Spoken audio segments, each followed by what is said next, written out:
Good morning, Trains Nation. Welcome to another episode of Trains Newswire Video Roundup. Today is Friday, March 32nd. We're glad you could join us today. Jim, we just wanted to start off with a couple of late-breaking stories coming up here. You heard one that was coming on the Mississippi, is that right? The Union Pacific announced today that their big boy, restored big boy, will be double heading with the Norfolk and Western 611 down the Mississippi River. Oh, that is outstanding. And you heard of one too, I think. That's right. And I promptly forgot what it was. Amtrak's buying Canadian Pacific in a dramatic turn of events.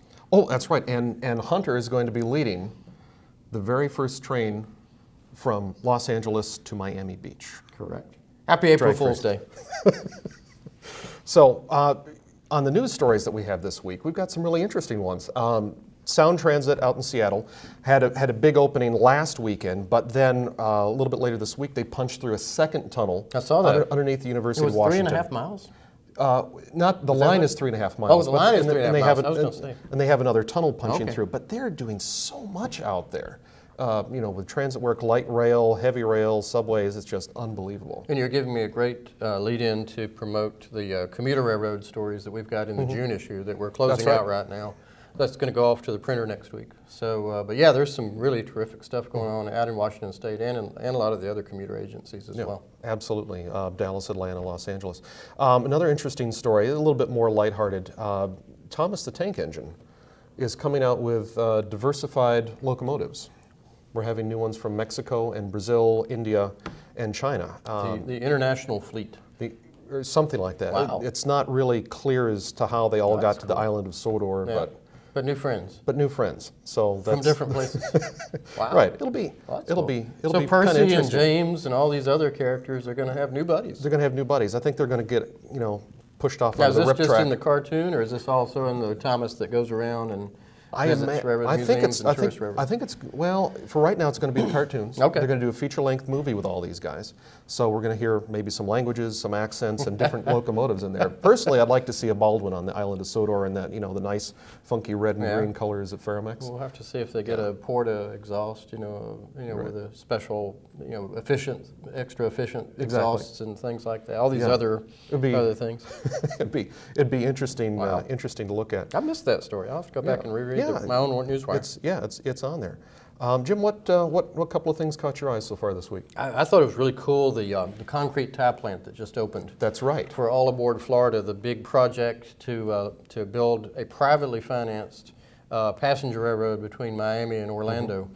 And they just opened a concrete tie plant specifically for that. Yeah. And I think they were ordering 1 million ties. Just under 1 million ties. In the first order, and it was really cool. They're doing it a different way. It was import from Europe. I can't remember exactly which country, the technique they're using, but they're doing it in a way that the building where they do the ties is a lot smaller than most concrete tie plants. It's only 15,000 square feet, which for a manufacturing plant is pretty small. Yeah, it is. So I thought that was really cool. And then there was this really odd story, I think it was Wednesday, about Washington Metro saying that to do repairs, they may have to shut down some lines 6 months at a time. And one of their officials said this, and then I think their spokesman kind of backed away from it and said, well, it's kind of hypothetical right now, but still just thinking about shutting down a major U.S. transit line for 6 months at a time. In the capital, the nation's capital. No political comments, but it's like, wow. I spend a little money on infrastructure, guys. And speaking of infrastructure, the other one that caught my eye was the Panama Canal opening. I saw got pushed back to the end of June. Something that big, I can understand. It's been pushed back several times, and probably could be again, but everybody knows, I'm very anxious just to see how that affects the traffic patterns on the BNSF and UP Transcons, and if it sends traffic to the East Coast ports, and who's going to be the winners and who's going to be the losers in this thing as far as the railroads go. Well, and funny, we were talking about it in the office. I think it was me and Dave, or maybe you and I were talking about it. If the Panama Canal opens and it goes well, and Florida East Coast through All Aboard Florida is going to have a double track main line. Ooh. Will that mean that now Port of Miami is going to be the hot shot ticket to get freight in from the Pacific coast, from the Pacific Rim countries right up into the middle of the United States? I think there's going to be a lot of competition for it, and I think it'll be really cool to see. It'll be fun. It'll be fun to It'll see. be fun. So anyway, should we talk about the trivia that we asked about last week? Sure. So last week, Jim, we asked our lovely audience, all of you out there, on today, April 1st, what important railroad began on this date? There's a big hint in the color of Steve's shirt. And my sweater vest. Conrail Blue. Tie. Yes. Conrail was founded on April 1st, 1976. Yes. Happy 40th anniversary, and of course, it's turned out to be a great, success. Yes. NS and CSX divided it up. It's Conrail shared. successful if they divided it up? Well, it was okay, successful. It was successful before they divided it up. I mean, it was a Yeah. great railroad. Really straightened out freight transportation in the Absolutely. Northeast and the Midwest, and then the two big Eastern railroads got significant chunks of it, and then Conrail shared assets continues Yes. on today as a terminal and switching railroad in Detroit and in the New Jersey areas.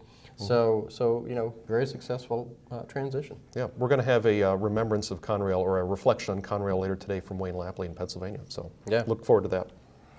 And you had a few things going on Yeah, here yeah. too. Now, as they used to say back in the old radio show days, now we have to pay the bills. pay the Steve. bills. Yep. So Jim, next week you're going on vacation. We're not going on vacation. You're going on a trip, and You're going on a road trip. We've got a couple of live streaming events for you. On Tuesday morning, I'll be doing live streaming at Kentucky Railway Museum, talking to the folks that are restoring the Chesapeake and Ohio 2716, which is a big very nice. 284. So we're going to be interviewing the principals with that group. And then on the following Saturday and Sunday, that's April 9th and 10th, I'll be out following the Norfolk and Western 611 on its excursions from Spencer to Lynchburg, and then from Spencer up to Asheville over the loops. So that'll be fun. And a lot of you guys I Outstanding. know are riding the trip up the loops. So if you want to watch your train while you're on the train, crank it up on your mobile phone, and This guy. I'll be out there But trackside you for won't you. be double heading with 4014. No double headers that day. Okay, all right. And then on Monday, there's a photo charter there at Spencer. I'm leading that. That's my home museum, and so we'll live stream that.